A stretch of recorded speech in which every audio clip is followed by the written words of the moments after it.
Luke, and I'm your host for Quick Shot Reviews for Cheap Shot Entertainment, sister channel of Cheap Shot Entertainment. Anyway, we're going to be looking at an action film. It's very different now. We're mixing it up a bit. It's not just horror movies, it's now action as well. And we're looking at Last Action Hero, something again that is on Netflix. It's available on Netflix, so why not go and watch it? I would recommend this film. It's really good. I really enjoyed it, and I was very surprised by the ratings of internet nerds. It was released in 1993, the same year that Jurassic Park was released, incidentally. It's got a 6.4 on IMDb and a 36% approval rating on Rotten Tomatoes. But what do people on Rotten Tomatoes know about films? Just go into this one. It's got explosions, it's got guns, it's got tongue-in-cheek comedy, and it's got Arnold Schwarzenegger in it. So, it's just win-win for me. It was directed by John Tiernan and penned by Zach Penn, among other writers, but he was the head writer. So the basic premise is the action addicted to fast-paced octane world of the fictional no-nonsense Los Angeles cop Jack Slater, portrayed by his favourite idol Arnold Schwarzenegger. The neglected 11-year-old film fan Danny Madigan can't wait to see a special preview of Slater's latest movie.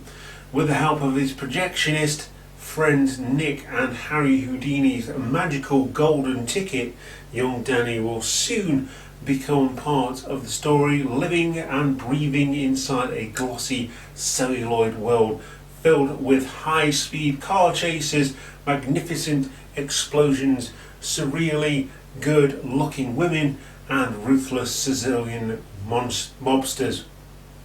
Don't forget the murderous henchmen. However, when a small dose of reality creeps in the fantasy realm and vice versa, the invincible Jack Slater is in for a big surprise, up against the equally indestructible arch-enemies in a world he barely recognises, and that is the Last Action Hero. Will he live up to his reputation? Well, Arnold definitely does live up to his reputation. There's a cartoon cat in there. There's a police chief that won't stop shouting.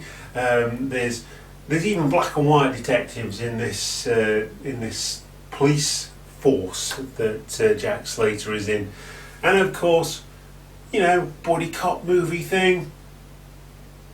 He's given Jack Slater. He's given Danny as his partner. It's like, no, I don't want to be your partner. Anyway, yeah, that's exactly what happens. The chief keeps shouting and shouting.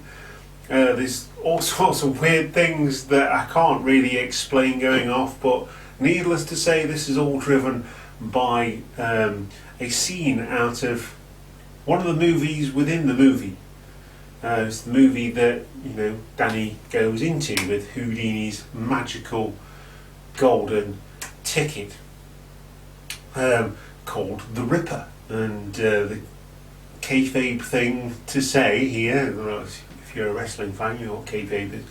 Kayfabe thing to say here is that Jack Slater had a son. He lost his son. This is not going to give away too much of the plot.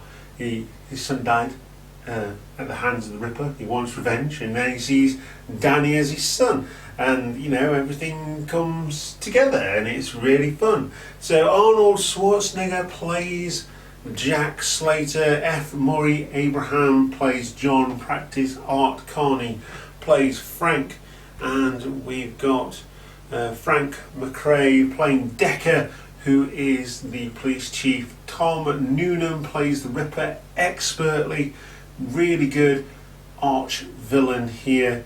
Robert Prosky plays Nick, the projectionist, and Austin O'Brien, who was quite big back at this point in time, standard sort of 90s kid with the curtains and the hood with the jacket over the top and the checked shirt.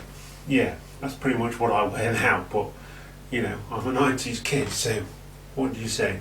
Anyway, yeah, I really enjoyed this movie. I've forgotten how good it was, and for all of its, you know, flaws, and there are a few flaws, it's still a very enjoyable movie. And you look at some of the movies that come out now that get big blockbuster openings and make a lot of money because people just throw their money at it. It makes you wonder with this one. It cost $80 million to make. They made $137 million worldwide. And you know, that's a drop in the ocean. Today's money for Hollywood, for a big Hollywood blockbuster starring Arnold Schwarzenegger. I mean, this is how meta it is. Obviously, Arnold can't star in a film advertised in his own film within a film, but Stallone is advertised on a thing playing the Terminator. And it's just little things like that that make this film so enjoyable. And if you spot those little things, they're great. You know, things like, you know, the shooting bullets, they're having a car chase, they're having a gunfight, and having the car chase, and there's explosions, and the cars flip, but no one dies. And it's just so much tongue-in-cheek action in this one that it's just really fun. I just really enjoyed this movie. I've forgotten how much I enjoyed this movie because it's Arnold playing Arnold, but also having a bit of comedy in there as well. And sometimes Arnold's characters are best when they're delivering comedy as well as action. You look at Twins, you look at Kindergarten Cop. Obviously, they're all very serious movies, but this one tries to be serious but knows it's not serious, and this is how meta it actually is. It knows it's not serious, but it's trying to be serious, because it goes and meets this character who is part of a larger world of characters, probably starring in their own films by themselves, who've run by one police chief. That was Siri. They're run by one police chief who always shouts at them, and it's just stereotype, stereotype, stereotype, stereotype, all the way through. Anyway, I'm going to give this film a ripper out of the cartoon cat detective, and I'm going to leave this there. It is available on Netflix. I'd suggest you go and watch it. I've been your host, Luke. This has been Quick Shot Reviews. If you like the review, drop us a like and subscribe as well, and I will see you next time. Goodbye.